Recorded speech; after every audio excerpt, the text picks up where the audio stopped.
¿Cuáles han sido las consecuencias de la reforma hacendaria en el desempeño de la economía nacional? Este es uno de los temas más importantes para nuestro país.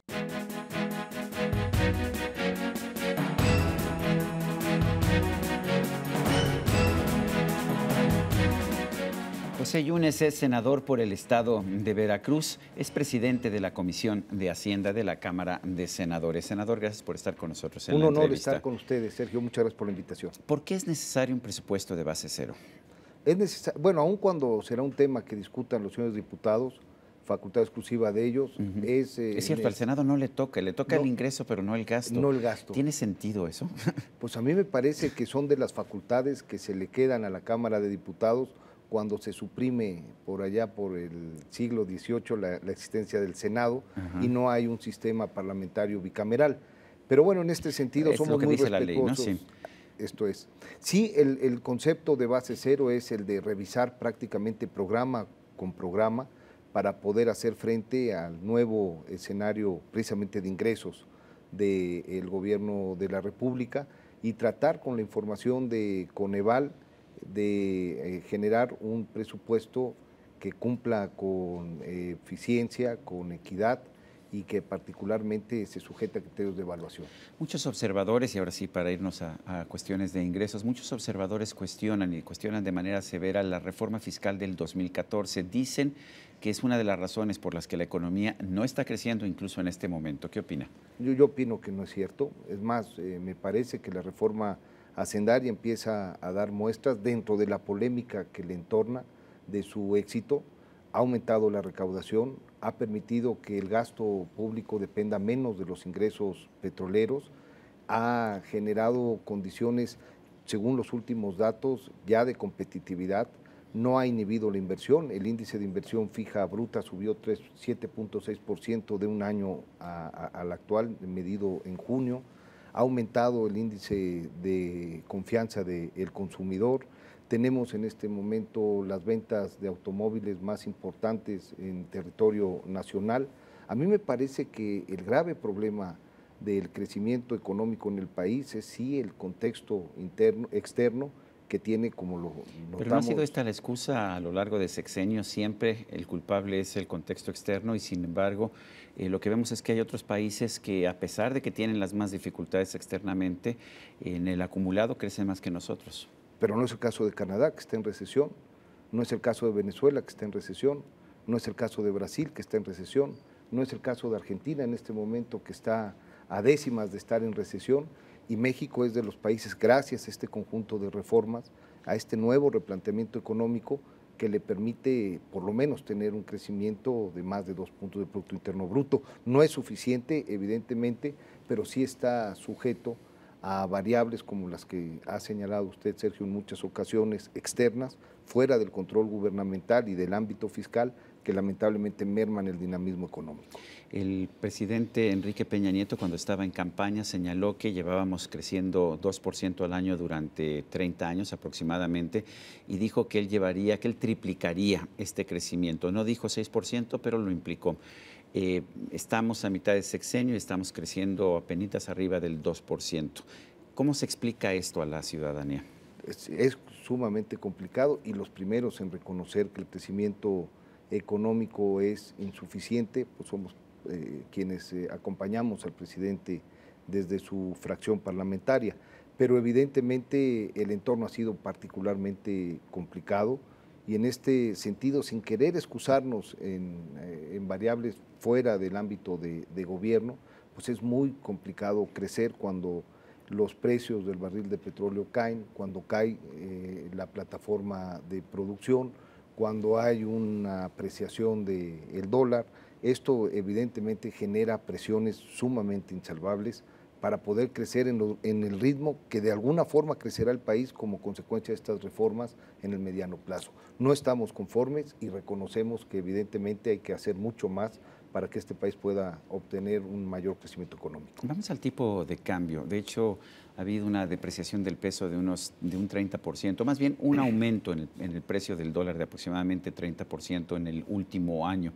¿Está usted señalando esto como uno de los factores de que no esté creciendo la economía? Aunque la experiencia nos dice que cuando se deprecia una moneda, las exportaciones de ese país tienden a aumentar. ¿Qué opina? ¿Puede haber un lado positivo en la depreciación? Puede haber un lado positivo, sobre todo cuando la economía ha tenido como su principal resorte, principalmente en términos de crecimiento, el sector exportador.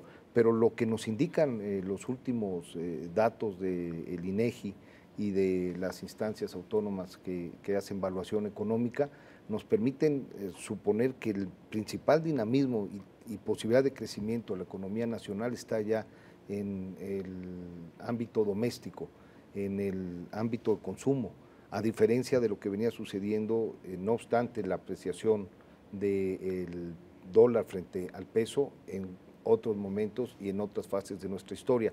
Trae evidentemente condiciones favorables para el sector del turismo, para el sector exportador, pero evidentemente para el tema de las finanzas públicas y las cuentas nacionales genera desequilibrios en sus balances, porque significa que muchas de las inversiones para las economías emergentes que estaban orientadas a otras denominaciones de moneda, hoy ya están siendo más atractivas en denominaciones de dólar, lo que genera una demanda por esta moneda y evidentemente un desequilibrio importante que implica otros destinos para esos capitales. ¿Cuáles han sido las consecuencias del impuesto sobre los productos de alto contenido calórico, ya sea productos alimenticios o bebidas? Son impuestos, tanto ese como el de precisamente las bebidas con alto contenido calórico, que han significado una recaudación importante y relevante, aun cuando no fue. Menciona usted siempre recaudación. ¿Ese debe ser el propósito de la política económica, no, que el gobierno tenga más dinero? No, pero además ese no era el propósito de esos impuestos, aunque ha significado una recaudación relevante. El propósito es un tema de salud pública, es un tema de generar controles y generar restricciones al consumo. El problema de obesidad, como se planteó en su oportunidad. ¿Cuánto ha bajado la obesidad en el país por ese impuesto? No tengo el no dato. Ha bajado nada, yo sí le puedo decir.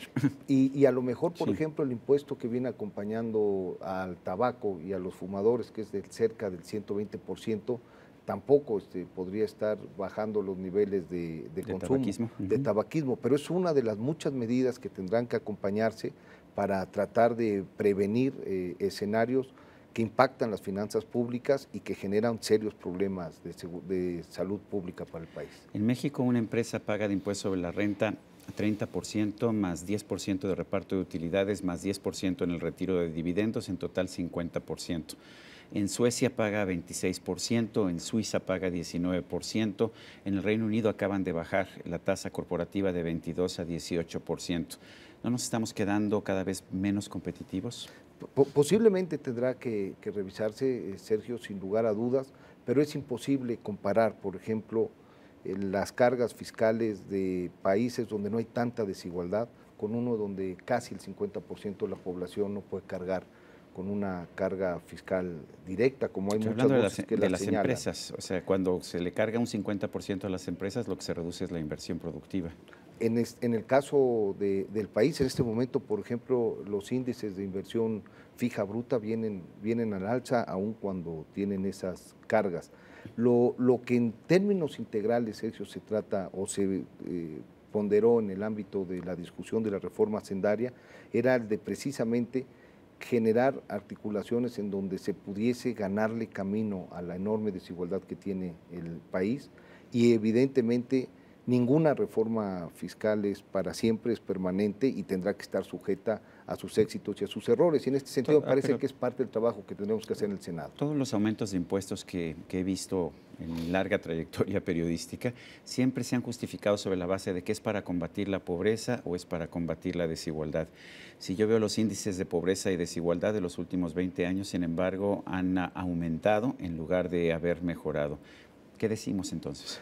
Decimos, Sergio, que evidentemente uno de los grandes retos y desafíos es evidentemente el de generar de manera transversal la carga fiscal, pero no en un país con tanta desigualdad. Y en este sentido, siendo México, como usted también lo ha señalado, Sergio, uno de los países que menos recauda, habiendo entonces, antes del 2013, tanta dependencia de los ingresos petroleros, en momentos de jauja para ese sector, era necesario generar una política tributaria que permitiera generar menos dependencia y que permitiera poder financiar políticas que pudieran impactar la desigualdad y el crecimiento de la pobreza, aun cuando sabemos que es solo con crecimiento económico y con estabilidad económica como se puede resolver. Por eso es muy importante que en esta coyuntura pues exista voces que llamen a la responsabilidad en materia tributaria, porque ante la caída de los ingresos petroleros, la gran dependencia que tenía antes del 40% y del 18%,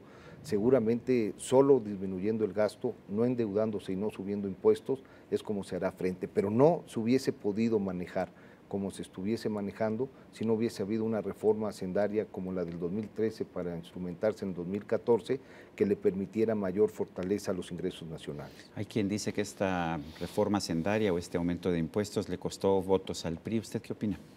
Seguramente todas las medidas que tengan como destino impuestos son sumamente impopulares, siempre habrá algún interés que se toca y en este sentido cuando existe además justificada y legítimamente una percepción de que el uso de los recursos no se hace en términos de calidad, de que no llega ese sacrificio fiscal con servicios de calidad a los distintos rincones del país, cuando hay acciones que nos generan malestar a todos de desvío de recursos, pues evidentemente se generará mucha más molestia cuando se trate de impuestos y le costará al gobierno que valientemente los proponga.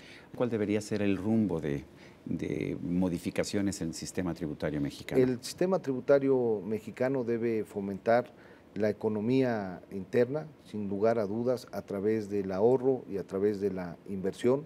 Los últimos números, lo he señalado aquí, demuestran que va hacia esa dirección. Ahora, lo relevante es que los actores involucrados puedan ser tomados en partes, externar su posición y su voz, y en el Senado de la República estaremos escuchando al sector empresarial, al sector industrial, en sus distintos órganos de representación, pues, para modificar lo que haya a menester en función de hacer esto mucho más equitativo y mucho más eficiente. ¿Y si hay una buena relación con el sector empresarial en particular, que es el que nos da empleos a casi todos? Sí, y hay un gran reconocimiento y un gran respeto a su aportación, y en este sentido hay una enorme disposición por tratar de conducir sus preocupaciones y sus sugerencias. Oiga, hay muchos senadores yunes y hay muchos políticos yunes de Veracruz, pero no son necesariamente familiares, ¿verdad? Nos tratamos con mucho respeto, Sergio, la relación es familiar. O sea, los panistas y los priistas yunes no son hasta eso yo creo que hay familiares del PRI y del PAN yunes y hay quienes no tenemos familiaridad, en consanguinidad quiero decir, pero el trato es respetuoso, cordial y de familiaridad. Bueno, hacia el futuro habría que hacer, además de estos cambios que nos ha señalado, ¿cuál sería el gran impulso que a usted le gustaría dar a estas reformas finalmente hacendarias que estamos teniendo cada determinado tiempo? El presidente de la República ha sido muy claro. El objetivo de todas las reformas y particularmente la financiera y la hacendaria implicará en generar condiciones de inversión que propicien crecimiento y que permitan incorporar en la formalidad a los sectores y al crédito a los sectores productivos del país para que puedan generar mejores condiciones de vida los muchos núcleos poblacionales que lamentablemente se encuentran en vulnerabilidad. José Yunes, senador de la República, presidente de la Comisión de Hacienda del Senado. Gracias por esta conversación. Muchas gracias por la invitación. Y a usted, amigo televidente, que hace posible este programa, se lo agradezco también. Esto es todo por hoy, pero no se le olvide. Nos vemos la próxima.